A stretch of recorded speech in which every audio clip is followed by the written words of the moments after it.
Hey guys, welcome to ENZYMENTAL. Before we begin, hit that subscribe button below and click the bell so you don't miss any notifications. And today I wanted to detail for you how HDL, which is commonly referred to as the good cholesterol, supports a dynamic immune system. So first, some basic definitions for you. HDL, or high-density lipoproteins, keep cholesterol away from the periphery. This includes the walls of our blood vessels and transports cholesterol back to the liver for excretion. While the low-density lipoproteins, or LDL, distributes dietary cholesterol from the liver to the walls of our blood vessels. During infections or acute conditions like cancer, HDL cholesterol declines very rapidly, and this is also true for conditions like endotoxemia and sepsis, and even some parasitic infections. Low HDL is often seen in conditions like rheumatoid arthritis, Crohn's disease, and psoriasis, especially during the active phase of the disease.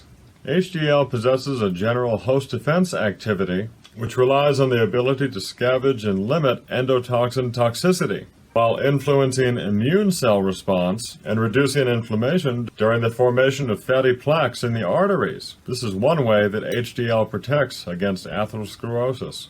So how does HDL behave during something like a bacterial infection? HDL impairs the pro-inflammatory activity of the otherwise toxic components of the bacterial membrane, like lipopolysaccharides. These toxic components can lead to an exponential increase in inflammatory cytokine production. Also, optimal HDL ensures that the adrenal glands receive sufficient cholesterol for their production of glucocorticoids. These are hormones that affect the metabolism of carbs, fat, and protein, and normally have an anti-inflammatory effect. The most famous glucocorticoid, of course, is cortisol, which you know of as our primary stress hormone. As all of you know, excessive production of cortisol, which is very common today, is extremely problematic. Overall, a body with sufficient HDL can navigate the systemic inflammation of an invading pathogen much easier. Conversely, those with low HDL almost always have elevated inflammation. When an ongoing infection progresses to sepsis, the septic shock will quickly drain what little HDL is there, and this, obviously, is particularly damaging to HDL's antioxidant capacity. Existing chronic inflammation and oxidative stress can actually deactivate something called para-oxidase 1, and this is one of HDL's most potent antioxidant enzymes that's also antibacterial and antiviral. So again, maintaining optimal HDL is a critical step in avoiding the inflammatory progression that leads to sepsis. But you need to also regularly consume dietary antioxidants while greatly minimizing dietary inflammation. This means ditching fast food and/or anything processed.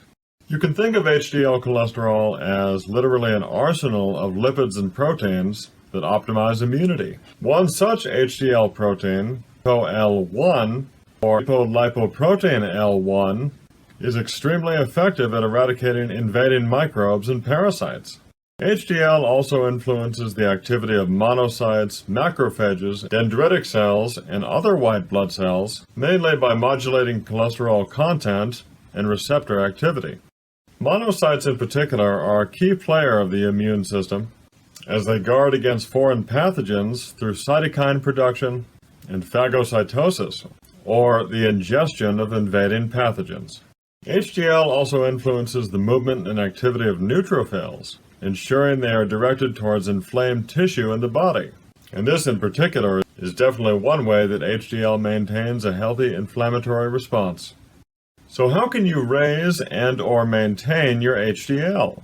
Anyone who knows me knows very well by now that I'm a big fan of niacin, also known as vitamin B3 for HDL production, among numerous other benefits. Specific to the immune system, niacin also increases some of our key white blood cells, like basophils and again, neutrophils.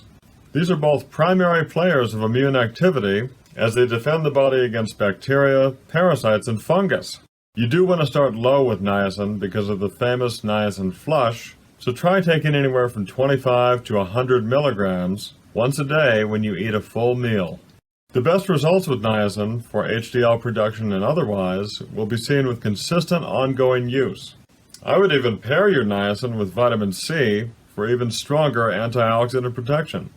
The golden yellow alkaloid berberine, which is found in plants like barberry, golden seal, and Oregon grapefruit, also supports HDL production, so try taking around 500 milligrams of berberine each day.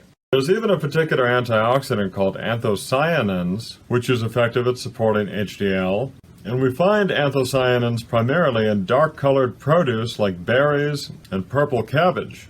I've discussed before how regular exercise boosts circulating immune cells and overall immune competence, so you shouldn't be surprised that both weight training and cardio exercises also elevate HDL cholesterol.